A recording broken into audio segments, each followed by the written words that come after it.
Hello guys, പുതിയൊരു വീഡിയോയിലേക്ക് സ്വാഗതം. ഇന്ന് നമ്മൾ നോക്കാൻ പോകുന്നതെന്ന് വെച്ചാൽ ₹1 പോലും ചിലവില്ലാതെ നമ്മുടെ PC അല്ലെങ്കിൽ കമ്പ്യൂട്ടർ അല്ലെങ്കിൽ ലാപ്ടോപ്പിൻ്റെ സ്പീഡ് എങ്ങനെ വർദ്ധിപ്പിക്കാമെന്നുള്ളതാണ് നമ്മൾ നോക്കാൻ പോകുന്നത്. അത് മിക്കവരും എക്സ്പീരിയൻസ് ചെയ്യുന്നൊരു പ്രശ്നമാണ്. കുറച്ച് കാലം കമ്പ്യൂട്ടർ യൂസ് ചെയ്ത് കഴിയുമ്പോൾ അത് സ്ലോ ആവുന്ന, അല്ലെങ്കിൽ സ്പെസിഫിക്കേഷൻ അധികം അത്ര നല്ല സ്പെസിഫിക്കേഷൻ അല്ലാത്തതുകൊണ്ട് സ്റ്റാർട്ട് ആവാൻ കുറേ സമയം എടുക്കുന്നു, ആപ്ലിക്കേഷൻസൊക്കെ ലോഞ്ച് ആവാൻ സമയം എടുക്കുന്നു. അപ്പോൾ ഇങ്ങനത്തെ പ്രശ്നമൊക്കെ ഒരു പരിധി വരെ നമുക്ക്, അല്ലെങ്കിൽ ഇപ്പോൾ ഉള്ളതിനേക്കാളും കുറച്ചും കൂടി ബെറ്റർ ആയിട്ട് ഇങ്ങനെ കമ്പ്യൂട്ടർ പെർഫോം ചെയ്യാനുള്ള കുറച്ച് ടിപ്സ് ആൻഡ് ട്രിക്സ് ആണ് നമ്മളിവിടെ പറയാൻ പോകുന്നത്. സോ അവസാനം വരെ ഇത് കാണാൻ പോവുക. Let's get started. ആദ്യമായിട്ട് നമുക്ക് ആവശ്യമില്ലാത്ത സ്റ്റാർട്ടപ്പ് ആപ്ലിക്കേഷൻസ് ഡിസേബിൾ ചെയ്യുക എന്നുള്ളതാണ്. അതായത് നമ്മുടെ കമ്പ്യൂട്ടർ ഓണായി വരുമ്പം അതിൻ്റെ കൂടെ തന്നെ ഓൺ ആവുന്ന കുറച്ച് ആപ്ലിക്കേഷൻസ് ഉണ്ടാവും. ഇതിൽ ആവശ്യമുള്ളതും ആവശ്യമില്ലാത്തതുമായ ആപ്ലിക്കേഷൻസ് കാണും. അതിൽ നിന്ന് ഈ ആവശ്യമില്ലാത്ത ആപ്ലിക്കേഷൻസ് നമ്മൾ ഡിസേബിൾ ചെയ്ത് കഴിഞ്ഞാൽ അത് നമുക്ക് കമ്പ്യൂട്ടർ സിസ്റ്റം കുറച്ചും കൂടെ ഫാസ്റ്റായിട്ട് ഓണായി വരുന്നതാണ്. അപ്പോൾ ഇത് ആവശ്യമില്ലാത്തത് ഡിസേബിൾ ചെയ്യാനായിട്ട് നമ്മുടെ സ്റ്റാർട്ട് മെനുവിലേക്ക് പോയിട്ട് അവിടെ റൈറ്റ് ക്ലിക്ക് ചെയ്തിട്ട് ടാസ്ക് മാനേജറിൽ പോവുക. വിൻഡോസ് 10 ഇങ്ങനെ, വിൻഡോസ് 8 കുറച്ച് വ്യത്യാസമാണ്, അല്ലെങ്കിൽ ഓൾഡർ വേർഷൻസ് ഓഫ് വിൻഡോസ് വ്യത്യാസമാണ്. പക്ഷേ മിക്കവരും ഇപ്പോൾ വിൻഡോസ് 10 ആയതുകൊണ്ട് തന്നെ ഞാൻ ഈ വിൻഡോസ് 10 മെത്തേഡ് മാത്രമാണ് ഇപ്പോൾ കാണിക്കുന്നത്. എന്നിട്ട് ഈ ടാസ്ക് മാനേജർ ഓണായി വരുമ്പോൾ സ്റ്റാർട്ടപ്പിലേക്ക് പോവുക. ഇവിടെ ആയിട്ട് നമ്മൾ യൂസ് ചെയ്യുന്ന അല്ലെങ്കിൽ സ്റ്റാർട്ടപ്പ് ആപ്ലിക്കേഷൻസ് എല്ലാം കാണിക്കും. അതിൽ കുറച്ചെണ്ണം എനേബിൾഡ് എന്ന് കാണിക്കും, കുറേയൊക്കെ ഡിസേബിൾഡ് എന്ന് കാണിക്കും. ഞാനിപ്പോൾ കുറേ എണ്ണം ഡിസേബിൾ ചെയ്ത് വെച്ചിരിക്കുന്നതുകൊണ്ടാണ് ഡിസേബിൾഡ് എന്ന് കാണിക്കുന്നത്. അപ്പോൾ നമുക്ക് ഇതിൽ നമ്മൾ ഒരു ആപ്ലിക്കേഷൻസ് ഇൻസ്റ്റാൾ ചെയ്യുന്നതനുസരിച്ച് കൂടുതൽ ഈ ലിസ്റ്റ് വലുതായിക്കൊണ്ടിരിക്കുക.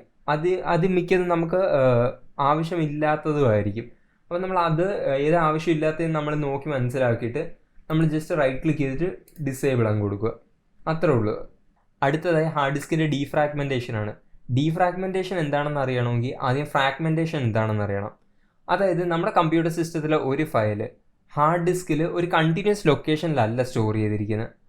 അത് ആണെങ്കിൽ ബിറ്റ് ബൈ ബിറ്റ് ആയിട്ട് നമ്മുടെ ഹാർഡ് ഡിസ്കിൻ്റെ പല ലൊക്കേഷൻസിലായിട്ടായിരിക്കും സ്റ്റോർ ചെയ്തിരിക്കുന്നത്. അതായത് ഫ്രീ സ്പേസ് എവിടെയൊക്കെ ഉണ്ടോ അവിടെ ഇങ്ങനെ ഫില്ല് ചെയ്ത് പോവുകയാണ് ചെയ്യുന്നത്.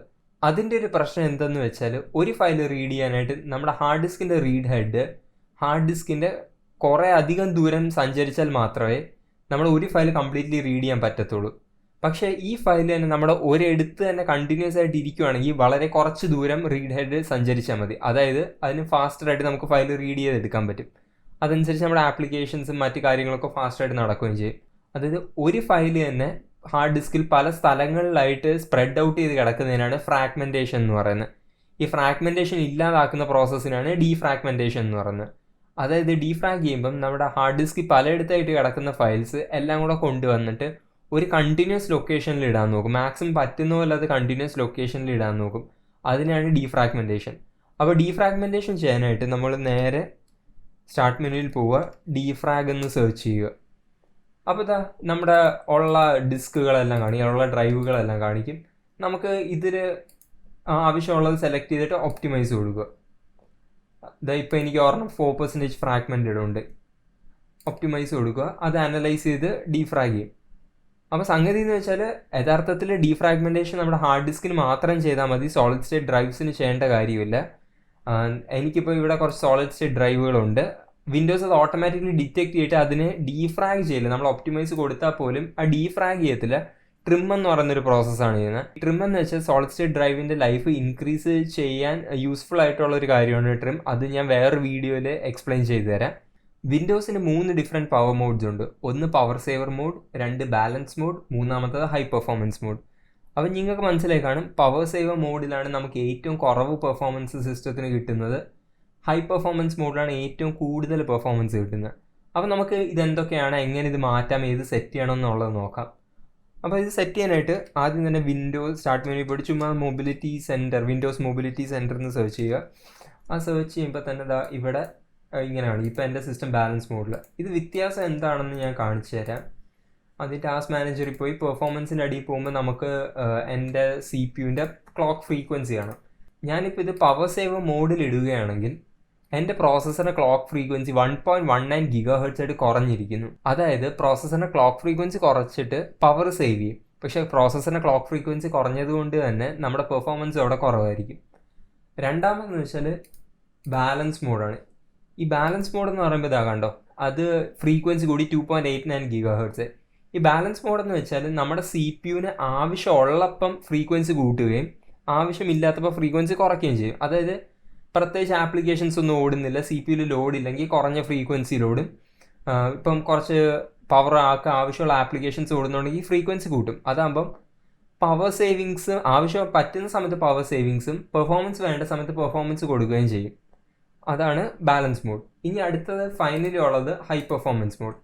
ഈ ഹൈ പെർഫോമൻസ് മോഡ് ചെയ്യുമ്പം സംഭവിക്കുന്നതെന്ന് വെച്ചാൽ മാക്സിമം പറ്റുന്ന ഫ്രീക്വൻസിയിൽ പ്രോസസ്സറിനെ മെയിൻറ്റെയിൻ ചെയ്യും. ഡിപ്പെൻഡിങ് ഓൺ കമ്പ്യൂട്ടറിൻ്റെ കൂളിംഗ് എങ്ങനെയാണോ, നല്ല കൂളിംഗ് ഉണ്ടോ ഇല്ലയോ എന്ന് നോക്കിയിട്ട്, കാരണം ഹീറ്റ് കൂടുന്നതനുസരിച്ച് CPU തന്നെ സ്കെയിൽ ഡൗൺ ചെയ്യും ഫ്രീക്വൻസി. അപ്പം നമ്മുടെ കമ്പ്യൂട്ടറിൻ്റെ കൂളിംഗ് നോക്കിയിട്ട്, കൂളിംഗ് സിസ്റ്റം അല്ലെങ്കിൽ എന്തോരം ഹീറ്റ് ഉണ്ടെന്ന് നോക്കിയിട്ട് അതനുസരിച്ച് പറ്റുന്ന മാക്സിമം ഫ്രീക്വൻസി മെയിൻറ്റെയിൻ ചെയ്യും. അത് ലോഡ് ഉണ്ടെങ്കിലും ഇല്ലെങ്കിലും CPU അത് മെയിൻറ്റെയിൻ ചെയ്യുന്നതാണ്. അപ്പം നമ്മൾ സാധാരണ ചെയ്യുന്നത് വെച്ചാൽ ലാപ്ടോപ്പിലാണെങ്കിൽ ഞാൻ ബാലൻസ് മോഡ് സെറ്റ് ചെയ്യും. അതാകുമ്പോൾ നമുക്ക് പവർ സേവ് ചെയ്യാൻ പറ്റും, അധികം ഹീറ്റ് ഉണ്ടാകത്തില്ല, but at the same time ആവശ്യമുള്ളപ്പോൾ തന്നെ ആ പവർ നമുക്ക് കിട്ടുകയും ചെയ്യും.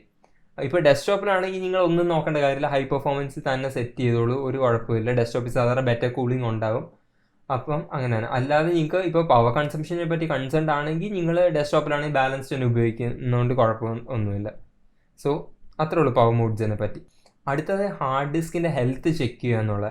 നമ്മുടെ മെക്കാനിക്കൽ ഹാർഡ് ഡ്രൈവ്സ് ആണ് നിങ്ങൾ യൂസ് ചെയ്യുന്നതെന്നുണ്ടെങ്കിൽ അത് കുറച്ച് കഴിയുമ്പോൾ പല കാരണങ്ങൾ കൊണ്ട് ബാഡ് സെക്ടേഴ്സ് എന്ന് പറയുന്ന ഒരു കാര്യം ഡെവലപ്പ് ചെയ്യും. ബാഡ് സെക്ടേഴ്സ് എന്ന് വെച്ചാൽ നമ്മുടെ ഹാർഡ് ഡിസ്കിൽ പെർമനൻ്റ്ലി ഡാമേജ്ഡ് ആയിട്ടുള്ള കുറച്ച് ഏരിയാസ് ആണ്. അപ്പം ഈ പെർമനൻ്റ് ഡാമേജ് ഏരിയാസ് ഉള്ളപ്പോൾ നമ്മുടെ റീഡും റൈറ്റ് സ്പീഡ്, ഹാർഡ് ഡിസ്കിലേക്കുള്ള റീഡിങ് റൈറ്റിംഗ് സ്പീഡ് കുറയുകയും നമ്മുടെ സിസ്റ്റം ഓവറോൾ സ്ലോ ആവുകയും ചെയ്യും. അപ്പോൾ വിൻഡോസിൻ്റെ അകത്ത് തന്നെ ഒരു യൂട്ടിലിറ്റി ഉണ്ട്, നമുക്ക് ഈ ബാഡ് സെക്ടേഴ്സ് സ്കാൻ ചെയ്ത് കണ്ടുപിടിക്കാനും അവിടുന്ന് പറ്റുന്നത്ര ഡേറ്റ റിക്കവർ ചെയ്യാനും ബാഡ് സെക്ടേഴ്സിനെ മാർക്ക് ചെയ്യാനും, അത് സോ ദാറ്റ് പുതിയ ഡേറ്റ അതിലേക്ക് റിട്ടേൺ ആവാതിരിക്കാനുള്ള ആയിട്ട് അവരെ ലേബൽ ചെയ്യുന്ന ഒരു യൂട്ടിലിറ്റി ഓൾറെഡി വിൻഡോസിൽ തന്നെ ഉണ്ട്. അപ്പോൾ അതിന് നമ്മൾ ജസ്റ്റ് മൈ കമ്പ്യൂട്ടറിൽ പോയിട്ട് നമ്മുടെ ഡ്രൈവ്സ് എല്ലാം ഇവിടെ ഉണ്ടല്ലോ. അപ്പം ഒരു ഡ്രൈവ് നമുക്ക് സ്കാൻ ചെയ്യേണ്ട ഡ്രൈവിൽ പോയിട്ട് റൈറ്റ് ക്ലിക്ക് ചെയ്യുക, പ്രോപ്പർട്ടീസ്, ടൂൾസിൽ പോവുക, എന്നിട്ട് ചെക്ക് കൊടുക്കുക. ഈ ചെക്കിങ്ങിൻ്റെ അടിയിൽ ചെക്ക് കൊടുക്കുക.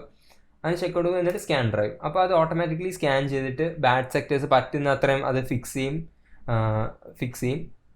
അത് പക്ഷേ നിങ്ങളുടെ ഹാർഡ് ഡിസ്കിൽ ബാഡ് സെക്ടേഴ്സ് ഒത്തിരി ഉണ്ടെങ്കിൽ അത് ഹാർഡ് ഡിസ്ക് റീപ്ലേസ് ചെയ്യുന്നത് നല്ലത്.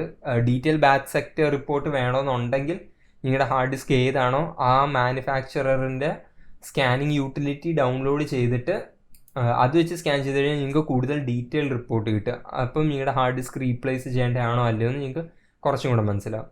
അപ്പോൾ നിങ്ങൾ ഇതുപോലെ തന്നെ എല്ലാ ഡ്രൈവും സ്കാൻ ചെയ്യേണ്ടതാണ്. അടുത്ത പോയിന്റ് നിങ്ങൾക്ക് എല്ലാവർക്കും തന്നെ അറിയാവുന്നതായിരിക്കും, നിങ്ങളുടെ സിസ്റ്റമിൽ വൈറസോ മാൽവെയറോ ഉണ്ടോ എന്നുള്ളതൊന്ന് സ്കാൻ ചെയ്ത് നോക്കുക. ഇപ്പോൾ കുറേ ഫ്രീ ടൂൾസ് ഉണ്ട്, അവാസ്റ്റ്, മാൽവെയർ ബൈറ്റ്സ്, ബിറ്റ് ഡിഫെൻഡർ, അതിൻ്റെയൊക്കെ ഫ്രീ വേർഷൻസ് അവൈലബിൾ ആണ്.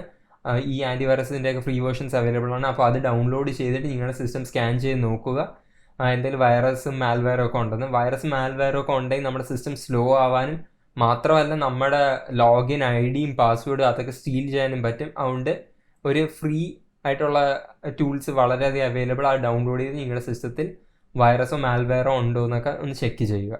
അടുത്തതായി പറ്റുമ്പോഴെല്ലാം തന്നെ ഡ്യുവൽ ചാനൽ റാം ഉപയോഗിക്കാൻ നോക്കുക. ഈ പോയിന്റ് മെയിൻലി പുതിയ ഒരു PC ബിൽഡ് ചെയ്യുന്നവർക്കോ അല്ലെങ്കിൽ നിങ്ങളുടെ PCയുടെ റാം അപ്ഗ്രേഡ് ചെയ്യാൻ നോക്കുന്നവർക്കാണ് മാക്സിമം ഉപയോഗപ്പെടുന്നത്. എന്താണെന്ന് വെച്ചാൽ ഡ്യുവൽ ചാനൽ റാമിൻ്റെ എനിക്ക് ഫുൾ കൺസെപ്റ്റ് ഈ വീഡിയോയിൽ എക്സ്പ്ലെയിൻ ചെയ്യാൻ പറ്റത്തില്ല, കാരണം കുറച്ച് കോംപ്ലക്സ് ആണ്. ഈ വീഡിയോയിൽ പറഞ്ഞു കഴിഞ്ഞാൽ ഭയങ്കരമായിട്ട് നീണ്ടുപോകും. അതുകൊണ്ട് ഞാൻ സിമ്പിളായിട്ട് പറഞ്ഞുതരാം. അതായത് നിങ്ങളിപ്പം നിങ്ങളുടെ സിസ്റ്റത്തിൽ ഒരു 16 GB റാം സെറ്റ് ചെയ്യാൻ പോകുന്നതിന് ഉദ്ദേശിക്കുക. അങ്ങനെയാണെങ്കിൽ തന്നെ നിങ്ങൾ ഒരു സിംഗിൾ സ്റ്റിക്ക് ഓഫ് 16 GB ഉപയോഗിക്കുന്നതിന് പകരം 2 8 GB സ്റ്റിക്സ് ആയിട്ട് തന്നെ സ്പ്ലിറ്റ് ചെയ്ത് ഉപയോഗിക്കുക എന്നുള്ളതാണ്. അതിൻ്റെ റീസൺ എന്ന് വെച്ചാൽ ഓഫ് കോഴ്സ് നിങ്ങളുടെ മദർ ബോർഡും പ്രോസസ്സറും ഡ്യുവൽ ചാനൽ റാം സപ്പോർട്ട് ചെയ്യുന്നതായിരിക്കണം. പക്ഷേ ഇപ്പം latest everything supports dual channel Ram. Dual channel Ram എന്തെന്ന് വെച്ചാൽ സാധാരണ ഒരു സിംഗിൾ സ്റ്റിക്ക് ഉപയോഗിക്കുമ്പോൾ നമ്മുടെ പ്രോസസ്സറിന് ഒരു സ്പെസിഫിക് സ്പീഡിലായിരിക്കുമല്ലോ നമ്മുടെ റാമിൽ നിന്ന് ഡേറ്റ ഫെച്ച് ചെയ്യുന്നത്. അതുപോലെ 2 സ്റ്റിക്കായി കഴിയുമ്പോൾ പാരലായിട്ട് നമ്മുടെ പ്രോസസ്സറിന് ഈ 2 സ്റ്റിക്കിലേക്ക് സെപ്പറേറ്റ് ആയിട്ട് റീഡും റൈറ്റും ചെയ്യാൻ പറ്റും. ആസ് എ റിസൾട്ട് തിയററ്റിക്കലി നമുക്ക് double the amount of data transfer ചെയ്യാൻ പറ്റും റാമും പ്രോസസ്സറിൻ്റെ ഇടയ്ക്ക്. അതായത് effectively data transfer speed between Ram and processor becomes double. അതുകൊണ്ട് പറ്റുമ്പോഴെല്ലാം തന്നെ നിങ്ങൾ dual channel Ram architecture use ചെയ്യാൻ നോക്കുക. അങ്ങനെ അവസാനത്തെ പോയിന്റ് എന്ന് വെച്ചാൽ എല്ലാ 2-3 വർഷം കൂടുന്തോറും നമ്മുടെ കമ്പ്യൂട്ടറൊക്കെ ഒന്ന് തുറന്ന് ഡസ്റ്റൊക്കെ ഒന്ന് ക്ലീൻ ചെയ്ത് കൊടുക്കുക. ആവശ്യമെങ്കിൽ നിങ്ങളുടെ CPU-ൻ്റെയും ഗ്രാഫിക്സ് കാർഡിൻ്റെയൊക്കെ തേർമൽ കോമ്പൗണ്ടും കൂടെ ഒന്ന് മാറ്റുക. ഇത് എന്തിനാണെന്ന് വെച്ചാൽ ഡസ്റ്റ് ബിൽഡപ്പ് ആവുന്നതനുസരിച്ച് നമ്മുടെ സിസ്റ്റത്തിലെ എയർ ഫ്ലോ കുറയും. എയർ ഫ്ലോ കുറയുന്നതനുസരിച്ച് നമ്മുടെ സിസ്റ്റം ഹീറ്റ് ആവുന്നത് കൂടും. ഹീറ്റിംഗ് കൂടുമ്പോൾ എന്താ സംഭവിക്കുന്നതെന്ന് വെച്ചാൽ നമ്മുടെ CPU അല്ലെങ്കിൽ ഗ്രാഫിക്സ് കാർഡ് തേർമൽ ത്രോട്ടിൽ ചെയ്യും. തേർമൽ ത്രോട്ടിൽ എന്ന് വെച്ചാൽ നമ്മുടെ ഗ്രാഫിക്സ് കാർഡ് അല്ലെങ്കിൽ CPU അതിൻ്റെ ഫ്രീക്വൻസി ഈ ചൂട് കുറയ്ക്കാനായിട്ട് അതിൻ്റെ ഫ്രീക്വൻസി തന്നെ അതങ്ങ് കുറയ്ക്കും. അതായത് നിങ്ങളുടെ പെർഫോമൻസ് ഓവറോളായിട്ട് കുറയും. അതുകൊണ്ട് തന്നെ നമ്മൾ 2-3 വർഷം കൂടുന്തോറും നമ്മളൊന്ന് ക്ലീൻ ചെയ്ത് വിട്ട് കഴിഞ്ഞാൽ ഈ തേർമൽ ത്രോട്ടിലിംഗ് സംഭവിക്കാതിരിക്കും. ആ സംഭവിക്കാതിരുന്നാൽ നിങ്ങളുടെ CPU-യും GPU-യും നിങ്ങൾക്ക് മാക്സിമം പെർഫോമൻസ് തന്നുകൊണ്ടേയിരിക്കും. അപ്പോൾ അത്രേ ഉള്ളൂ ഗൈസ്. വേറെ കുറേ പോയിന്റ്സ് ഉണ്ട് നമുക്ക് കമ്പ്യൂട്ടർ സ്പീഡ് ആക്കാനുള്ളത്. ബട്ട് ഇതാണ് ഏറ്റവും മോസ്റ്റ് ഇമ്പോർട്ടൻ്റ് ആയിട്ടുള്ള കുറച്ച് പോയിന്റ്സ്. അപ്പോൾ നിങ്ങളുടെ കമ്പ്യൂട്ടർ സ്പീഡായിട്ട് തന്നെ കീപ്പ് ചെയ്യാൻ വേണ്ടിയുള്ള എന്തെങ്കിലും ടെക്നിക്സ് ഒക്കെ ഉപയോഗിക്കുന്നുണ്ടെങ്കിൽ അത് നിങ്ങൾ കമൻറ്റ് ചെയ്യുക. പിന്നെ നിങ്ങളുടെ കമ്പ്യൂട്ടേഴ്സൊക്കെ യൂസ് ചെയ്യുന്ന വേറെ ഫ്രണ്ട്സൊക്കെ ആയിട്ട് ഈ വീഡിയോ ഷെയർ ചെയ്യുക. എന്നിട്ട് സബ്സ്ക്രൈബ് ചെയ്യാൻ മറക്കല്ലേ. ഇങ്ങനത്തെ കൂടുതൽ ടെക്നിക്കൽ വീഡിയോസ് വരുന്നതായിരിക്കും. So until next time, by.